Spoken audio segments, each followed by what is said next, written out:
Assalamualaikum warahmatullahi wabarakatuh. Teman-teman, apakah kalian pernah melihat kedua alat ini? Apakah kalian tahu nama kedua alat ini? Mereka adalah panel surya. Tugas mereka adalah mengubah sinar matahari menjadi energi listrik. Cukup aneh, bukan? Bagaimana bisa sinar matahari diubah menjadi energi listrik? Apa yang terjadi di dalam panel tersebut yang menyebabkan sinar matahari berubah menjadi energi listrik? Jawabannya terletak pada sel surya, di mana di dalamnya terjadi efek fotolistrik. Mari kita bahas. Fotolistrik ditemukan pada akhir abad ke-19, di mana pada saat itu banyak penemuan-penemuan yang tidak dapat dijelaskan oleh konsep fisika klasik bermunculan. Hal inilah yang menyebabkan munculnya konsep fisika modern. Banyak penemuan-penemuan yang tidak dapat dijelaskan muncul pada akhir abad ke-19, mulai dari radiasi benda hitam, teori atom Bohr, dan efek fotolistrik. Namun, ada satu hal yang menarik perhatian saya, yaitu efek fotolistrik, di mana ia memanfaatkan konsep dualisme cahaya.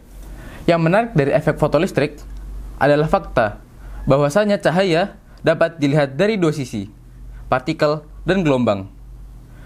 Ia memiliki sifat partikel berupa kemampuannya untuk mengeluarkan elektron pada peristiwa fotolistrik. Namun, di sisi lain, ia juga memiliki sifat gelombang seperti interferensi dan pemantulan. Dan inilah konsekuensi dari dualisme cahaya.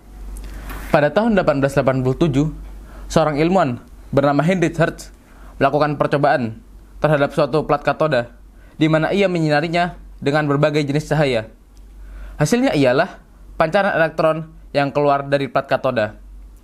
Hasil eksperimen inilah yang dikenal sebagai efek fotolistrik. Efek fotolistrik adalah suatu fenomena di mana cahaya dapat mengeluarkan elektron dari permukaan suatu benda tertentu, contohnya logam. Efek ini memanfaatkan sifat partikel dari dualisme cahaya. Partikel penyusun cahaya ini disebut sebagai foton. Foton adalah unit terkecil cahaya yang mengandung daya elektromagnetik. Ialah yang menjadi inti utama dari fenomena ini, di mana foton akan mengeluarkan elektron dari logam yang disinari jika ia memenuhi energi ambang logam tersebut. Kekuatan foton juga bergantung pada frekuensi cahaya.